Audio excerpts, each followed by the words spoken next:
दुनिया में इस तरह कोई विद्वान ना हुआ, दुनिया में इस तरह कोई विद्वान ना हुआ, ईमानदार तो हुए लेकिन ईमान ना हुआ। वैसे तो मसीहा हुए हिंद में बहुत, वैसे तो मसीहा हुए हिंद में बहुत, अंबेडकर सा कोई महान ना हुआ।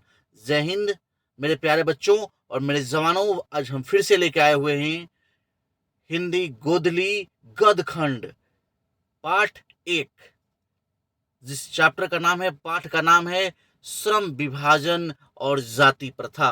श्रम विभाजन और जाति प्रथा, जिसके लेखक हैं आप डॉक्टर भीमराव अंबेडकर, वही अंबेडकर जो संविधान लिख दिए 2 साल 11 महीने 18 दिन में, वही अंबेडकर की बात हम कर रहे हैं, जिनका जन्म हुआ 14 अप्रैल 1891 ईस्वी को। 14 अप्रैल 1891 ईस्वी को याद रखेंगे। इनका जन्म कब हुआ? 14 अप्रैल 1891 ईस्वी को। मृत्यु कब हुआ? 6 दिसंबर 1956 ईस्वी। मृत्यु कब हुआ? 6 दिसंबर 1956 ईस्वी। क्लियर है? आगे बढ़ते हैं हम लोग। अब लेखक परिचय। डॉक्टर भीमराव अंबेडकर के बारे में जानना बहुत जरूरी है। ठीक है मेरे प्यारे बच्चों, लेखक परिचय हम लोग जान जाए डॉक्टर भीमराव अंबेडकर के बारे में। मानव मुक्ति के पुरोधा भीमराव अंबेडकर का जन्म 14 अप्रैल 1891 ईस्वी में मध्य प्रदेश में महू में हुआ था। कहाँ इनका जन्म हुआ था? मध्य प्रदेश में। जगह का नाम है महू। ये प्रारंभिक शिक्षा के बाद बड़ौदा नरेश से प्रोत्साहन पाकर उच्च शिक्षा के लिए न्यूयॉर्क अमेरिका, फिर वहां से लंदन गए। इनको एक राजा थे जो बड़ौदा के नरेश थे, राजा थे, उन्होंने इनको प्रोत्साहन बढ़ाया और अपने खर्चा से अंबेडकर साहब को कहाँ भेजा? न्यूयॉर्क भेजा, न्यूयॉर्क। फिर वहां से कहाँ गए? लंदन गए। कुछ दिनों तक वकालत करने के बाद राजनीति में सक्रिय भूमिका निभाते हुए इन्होंने अछूतों, स्त्रियों तथा मजदूरों को मानवीय अधिकार तथा सम्मान दिलाने के लिए अथक मतलब ना थकने वाला संघर्ष किया। भाई देखो भाई, अंबेडकर साहब को बहुत लोग कहते हैं कि अछूतों के लिए इन्होंने काम किया, दलितों के लिए काम किया। एक बात और सच्चाई है कि इन्होंने स्त्रियों के लिए भी, उनके सम्मान के लिए भी, उनके अधिकार के लिए दिलाने की बात कही। किसी भी कास्ट के हर स्त्री के बारे में उन्होंने संविधान में लिखा हुआ है। आगे बढ़ते हैं। तो अम्बेडकर ने सबके लिए कुछ ना कुछ किया। इनका निधन 6 दिसंबर 1956 ईस्वी में हुआ। कब हुआ बाबू? 6 दिसंबर 1956 ईस्वी में हुआ। क्लियर है? याद रखेंगे। जन्म 14 अप्रैल 1891 ईस्वी, मृत्यु 6 दिसंबर 1956 ईस्वी। आगे बढ़ते हैं हम लोग। इनकी प्रमुख रचनाएं हम लोग देखेंगे। इनकी जो प्रमुख रचनाएं हैं, the caste in India, the caste in India, their mechanism है। आगे genesis and development, who are Shudras, Buddha and his Dhamma, annihilation of caste, the untouchables, who are they, the evolution of provincial finance, ठीक है, the rise and fall of Hindu women आदि। ये जितने भी रचनाएं हैं अधिकतर इंग्लिश में नाम है, तो इसको क्लियर रखेंगे। इंग्लिश वाला अधिकतर नाम इनका है। कास्ट करके कोई भी आए, बुद्धा से करके आए, सुधराज से करके आए, धम्मा से, ऐसे ये सब इन्होंने अम्बेडकर की सब रचनाएं। ठीक है मेरे बाबू, आगे तरफ बढ़ते हुए हम लोग सारांश, जो हमारा गदखंड है श्रम विभाजन और जाति प्रथा, इसके बारे में थोड़ा सा सारांश हम लोग देख लें शॉर्टकट में, डिटेल। ठीक है। श्रम विभाजन और जाति प्रथा निबंध के रचनाकार, संविधान के निर्माता एवं गरीबों के मसीहा डॉक्टर भीमराव अंबेडकर जी हैं। ये जो श्रम विभाजन और जाति प्रथा है, ये निबंध है। क्वेश्चन आ सकता है मेरे बाबू, श्रम विभाजन और जाति प्रथा कैसी रचना है? तो ये कैसी है बाबू? निबंध है।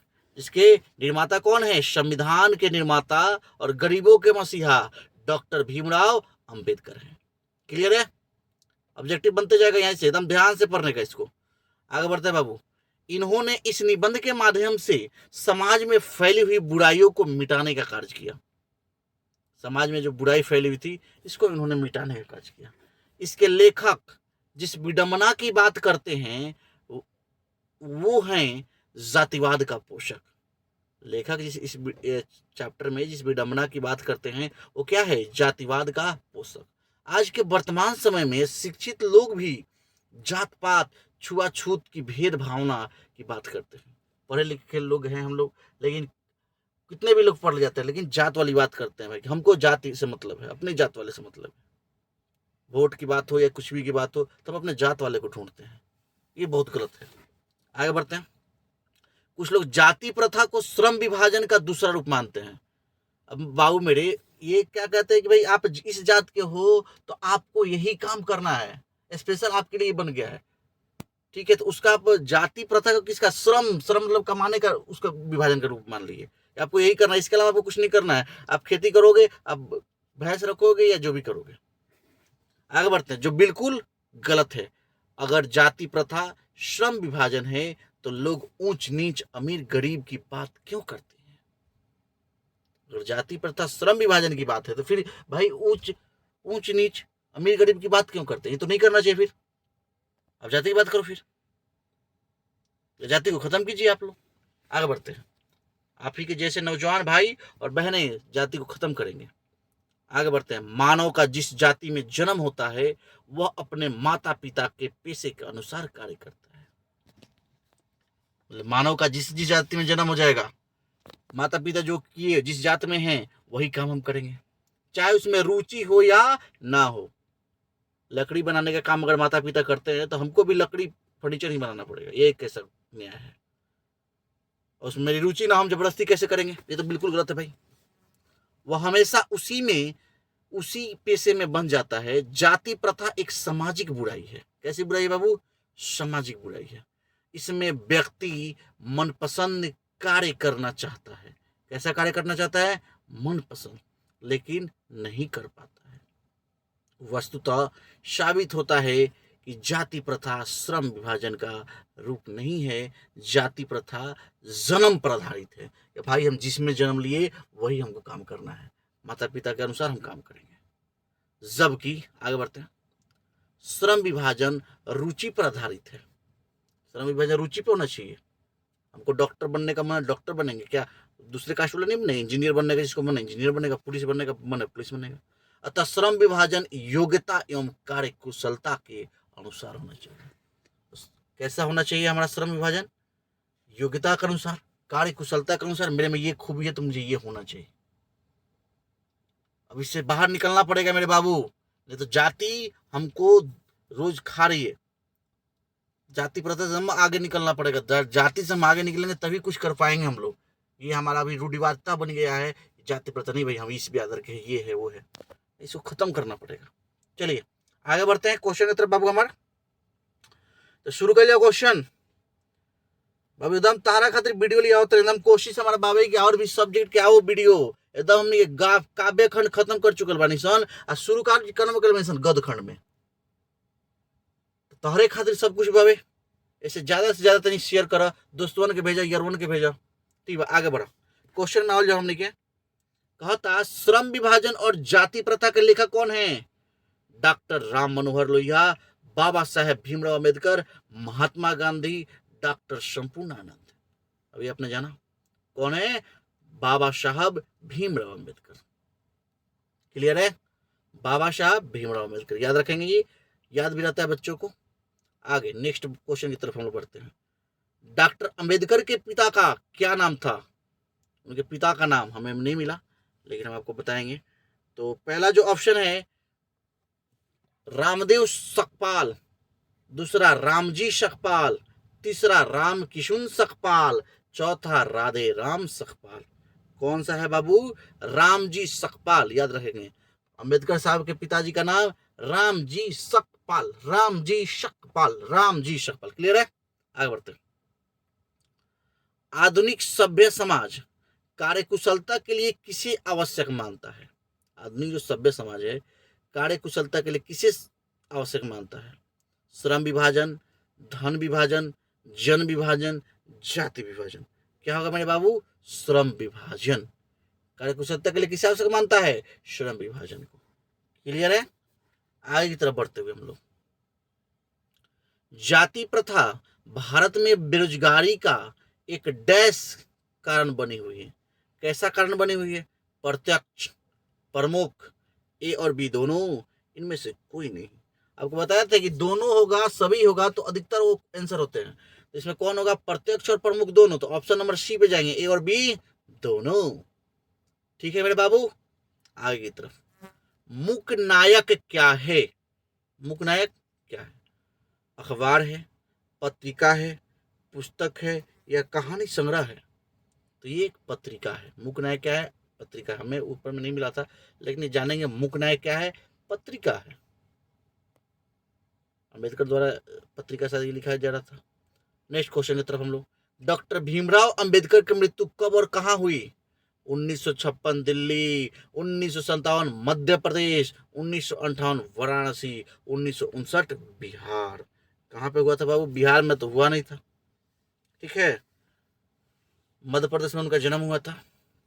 तो ये सही आंसर जो होगा दिल्ली होगा, 1956 दिल्ली। अगर सन याद रहेगा तो आप पकड़ सकते थे, ये जगह नाम याद रहे तो 1956 कहाँ? दिल्ली में। नेक्स्ट क्वेश्चन की तरफ, डॉक्टर भीमराव अंबेडकर का जन्म कब हुआ? 14 अप्रैल 1988। 1988 में कहाँ हुआ? आज़ादी के तो पहले हुए थे, अब तो होगा नहीं। 14 अप्रैल 1989, 14 अप्रैल 1890, 14 अप्रैल 1891। क्या होगा मेरे बाबू? 14 अप्रैल 1891। सही आंसर डी। क्लियर है मेरे बच्चों? आगे तरफ बढ़ते हुए हम लोग, नेक्स्ट क्वेश्चन, अंबेडकर की दृष्टि में भाईचारे का वास्तविक रूप कैसा होता है? दूध और शक्कर के मिश्रण की तरह, दूध और पानी के मिश्रण की तरह, तिल और तंदूर के मिश्रण की तरह, पानी और नमक के मिश्रण की तरह। तो कैसा होता है बाबू? दूध और पानी के मिश्रण की तरह होना चाहिए भाईचारा। कैसा होना चाहिए? दूध और पानी के, क्योंकि पानी जब दूध में मिलता है ना तो पानी भी दूध का रूप ग्रहण कर लेता है, इसलिए दूध और पानी के मिश्रण की तरह होना चाहिए। ठीक है, ऐसा ही हम लोग का भाईचारा होना चाहिए। नेक्स्ट क्वेश्चन की तरफ हम लोग बढ़ते हैं, भारतीय संविधान के निर्माण में महत्वपूर्ण भूमिका किसकी है? महत्वपूर्ण भूमिका डॉक्टर भीमराव अंबेडकर की, ज्योतिबा फुले की, राजगोपालाचारी की, या महात्मा गांधी की? तो संविधान की जब बात आती है तो भूमिका भीमराव अंबेडकर की ही होती है। तो 9 का ए इज करेक्ट आंसर। क्लियर है मेरे बाबू? आगे क्वेश्चन की तरफ बढ़ते हैं, सभ्य समाज की आवश्यकता है, सभ्य समाज की क्या आवश्यकता है? जाति प्रथा, श्रम विभाजन, अणु बम, दूध पानी। क्या आवश्यक है? श्रम विभाजन आवश्यक है। जाति प्रथा के अनुसार श्रम विभाजन नहीं होना चाहिए, इसलिए ये आवश्यक है श्रम विभाजन, इस पर क्लियर होना चाहिए। नेक्स्ट क्वेश्चन की तरफ, प्राथमिक शिक्षा प्राप्त करने के बाद अंबेडकर उच्चतर शिक्षा प्राप्त करने के लिए कहाँ गए? इटली, दक्षिण अफ्रीका, न्यूयॉर्क, दक्षिण कोरिया। कहाँ गए? न्यूयॉर्क गए, नरेश ने भेजा था। ठीक है, वो नरेश राजा थे तो वही भेजे थे, न्यूयॉर्क। नेक्स्ट क्वेश्चन की तरफ, क्वेश्चन, अंबेडकर चिंतन और रचनात्मकता के लिए प्रेरक व्यक्ति थे। बुद्ध, मतलब उनके कौन थे? चिंतन और रचनात्मकता उनके कौन प्रेरक व्यक्ति थे? कबीर, ज्योतिबा फूले, इनमें से सभी किसको मानते थे? तो इसमें सभी हो गए, इनमें से सभी उनके प्रेरक व्यक्ति थे, मोटिवेट होते थे सबसे वो। ठीक है बाबू, नेक्स्ट क्वेश्चन की तरफ, जाति पाति तोरक मंडल भाषण लाहौर में कब हुआ? ये जो भाषण हुआ लाहौर में कब हुआ? 1942 ईस्वी में, 1940 ईस्वी में, 1936 ईस्वी में, 1938 ईस्वी में। कब हुआ मेरे बाबू? 1936 ईस्वी में। C is correct answer, C is correct answer. आगे तरफ बढ़ते हुए, श्रम विभाजन और जाति प्रथा क्या है? कहानी, भाषण, निबंध, साक्षात्कार। क्या है? निबंध है। क्या है बाबू? निबंध। सी इज करेक्ट आंसर।